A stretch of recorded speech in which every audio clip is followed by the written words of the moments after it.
facing our shadow. Every person carries a shadow. In life, everybody has a dark side. Because as human beings, we have a brain where we store all of the memories. So our memories are stored. There are things we have to keep in the shadow. That is what we call it, the darker side of things. So in your shadow, you keep some of unfavorable characters which you feel like they were not useful in your lifetime, either to help you. When you grow up as a child, you come to this world innocent. But as you start touching things up, the parents are telling you, don't touch this, don't do this. It occurs. And everybody has that in the we can't do anything about it. So we have all these shadows we carry. When we go to school, our teachers transform us that to stay in this school, you have to behave this way, you have to do this. So all of those bad things, there are things you are born with, maybe from your great-grandfather, you are from your great-grandmother. All of those genes you carry, which sometimes people call it generational curse or a generational blessings. Yeah, we do have that. But we change because we have conformed with what the society wants. And what happens? We don't lose those things that now you're aware of behaved boy. No. They go to your shadow. They go deep into your subconscious mind and they stay there. As Carl Jung said, one of the great psychologists, that everyone carries a shadow, and that the less it is embedded in the individual's conscious life, the blacker and the darker it is. So in your conscious life, if there are things you don't know about yourself, or you brush them off, you don't know, you will never know that you are an arrogant person until you get that position. You will never know how angry you become until someone crosses your line. That is what is in you. And in that practical example, because when you have, we create a persona that serves us well in covering our weaknesses. Have you ever seen people like, this is how people create a persona? For example, a man wants to entice a lady, wants to marry a lady, he will come and appear like he's a gentleman. Probably he's a con artist, he tries to portray a good picture, that he would be a good husband, he would be what? What happens at that time is that he pushes all his bad character to the shadow. They don't die, they remain in the shadow until such a time. So we have various ways that these shadows, we keep them. And you know, to put a persona is like you put a mask. And you need to possess the ability to look deep inside and evaluate the dark shadow content of yourself. It takes a lot of energy to conceal the shadow self and project the persona. So the opposite of the shadow is the persona. Yeah. You know, that is how our structure is made, that we project a persona. You know, one psychologist had a very good demonstrated a very good diagram about the shadow and the persona, that how we look at, that is our face, which looks like a mountain range. That is the persona. We put a mask and we are looking at the world from the mask. So our persona, what people see. But inside there is our ego, and in our ego there is a shadow. This is where he has portrayed, this is in our subconscious mind, that this is in the shadow in us. That is where we have kept all this bad information. we have. So basically, in a nutshell, is when we have these other things going on, that we have this shadow which we have to deal with always.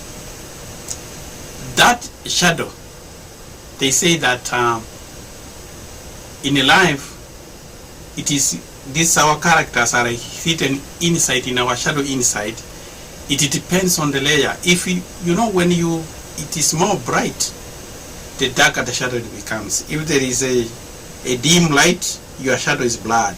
But if the light is strong, your shadow is dark. Equally, this is our internal shadow is like that. Because if you are in a position of authority, like you are working like a police officer, you are held on certain esteem. So there are some characters you hide. But if you move from there and you become now a pastor, you are held in very high standard, moral standards. So which means more light is on your way. So when people see you, if you do something small, it will look bad. People will judge you in a bad way because you are believed to be a person of more light. You know, there was a newspaper which wrote a news. They reported that 4 men and a pastor were found in the bar drinking. 4 men and a pastor. What does that mean? Because they held the pastor in high esteem, he is not a man, he is special. So the more the light, the darker your shadow. So when you are a pastor, you are held in high esteem, you are not even supposed to be near the bar. You are held in a high moral ground.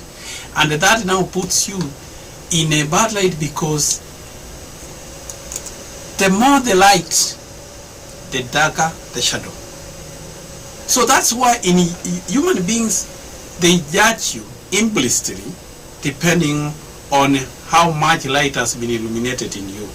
They held you more accountable. So if they could have gotten a policeman in the bar, it could have been simply reported 5 men were found in the bar, and among them was a police officer. It could have not been the other way around, the way it was put.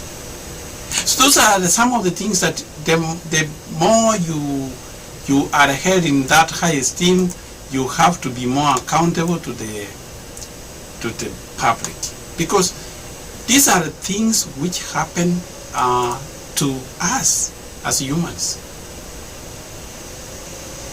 And in life we carry this shadow with us. We have carried this generation from generation to generation. There is a story about the Indian Cherokee. Old man was telling his grandson, "Son, inside you there are 2 wolves, a bad wolf and a good wolf, and they are constantly fighting. So there is a war inside you." Then the grandson asked, "Which wolf wins?" "The one which wins is the one you feed." At times there are people who live in this world, they want to use their persona, but they are feeding the shadow. So more of the characters which you are put in the shadow, they come up. It will depend. There are people. So the characters which you hide in your shadow, you can use them at will. It's like a file you have stored somewhere, a memory that you can pull. So these 2 wolves which are fighting constantly, they are fighting because what did they say the good wolf represents? The evil wolf represents anger, arrogance, envy, jealous, regret, guilt, resentment, inferiority, feeling of greed and other things. All of them are stored in you. Because you don't want to portray yourself to be an angry person. You don't want to appear arrogant. You want to appear a gentleman. A good wolf includes joy, peace, love, serenity, humility, benevolence, and many good things. These are the things you want your persona to show. You want people to know that. And that's why you put a mask. They say that in your persona, you put a mask. And let me tell you, when you put a mask, it is very hot there, and it requires a lot of energy to keep this around. So, sometimes I got this on some newspaper. It says, who knows what evils lurk in the hearts of men? Many pretend. In that, the shadow knows exactly what they are. You can see in that cartoon is representing a person leading people, and he's a holy person because he's carrying something like a cross, so he must be a holy man. How many people have we found who are holy, many pastors who prey on their congregates? They swindle them, some of them commit sexual immorality, when actually in the shadow they appear to be arrogant, and they only see like it's a bunch of sheep they are leading. They lie to people. This is where the John mention came about. They lie to people that they are going to take them to heaven, they talk to God. While they are pretending to be holy men, but they are really evil men. So these are many practical examples that we have in this world where people don't portray who they are, because in their shadow they are different people. During the day they are different people, during the night they are different. And this is represented in what we call the Johari window. The Johari window as the way people see you, how others see you and how you see yourself. You can see there they have portrayed one side others, what others see you and you. So room 1, you see that's what things you know about yourself and others know about you. That is what people know. Room 2, there are things people know about you, but you don't know about yourself. These are some of the things which pass through the cracks from your shadow, that the people know. You don't think they know, but they know you.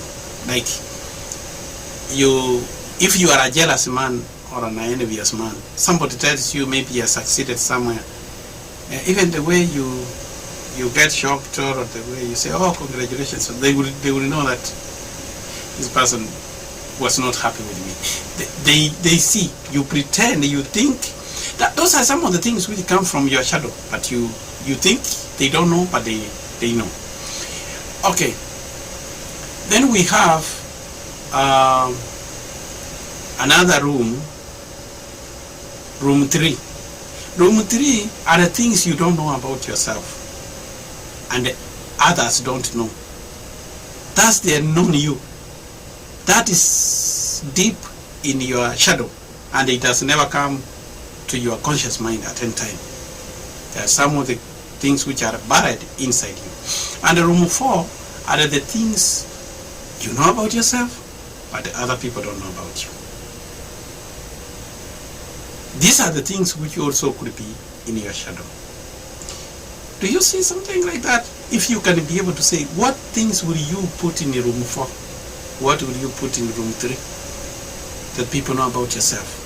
That will be your own assessment about yourself. You can look at the mirror and ask yourself, what is in the shadow? Your ability to know what is in your darker side, it will be very easy for you to navigate and unlock life. So if you look deeply on your shadow using the Johari window, it would really help you to display who you are. I want to give an example of Richard Nixon. Richard Nixon was the president of America 1968 to 1974. Richard Nixon was a great leader, an eloquent person who rose from the congressman to the president of the United States of America.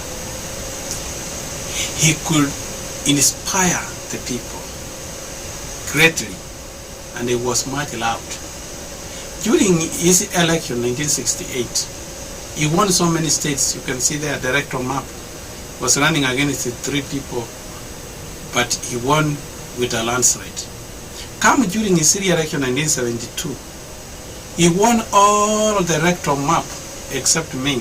Maybe that's where his opponent was coming from, and the District of Columbia, where Oswald was coming from. So they only did it because he was the son of the soil. That's probably why he was equally. So this was a man who was loved. But what happened until the Watergate scandal? That is when people came to realize that Richard Nixon is not the person he claims to be.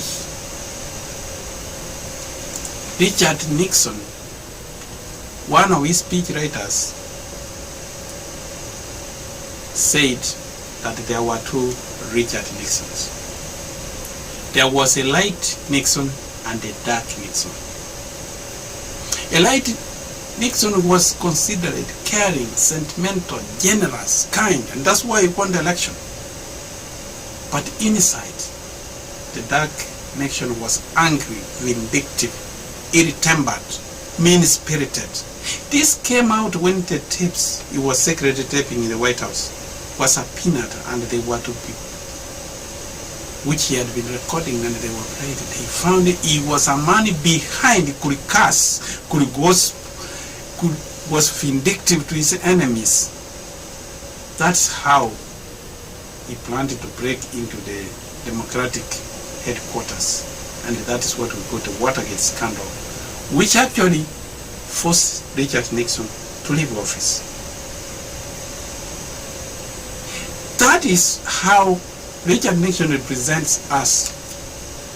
We have our light side and our dark side, our shadow. Both are in constant war with one another. So where are you yourself? Where will you put yourself?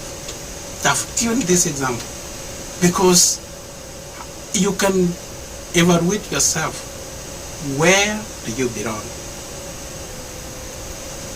Will you be a person who appears generous and the kind, but inside you are a wolf? That is for you to assess. And we'll continue talking about many characteristics. Next, we are going to talk about facing your shadow, envy, how envy will. So stay tuned for our next episode, and we will continue to talk about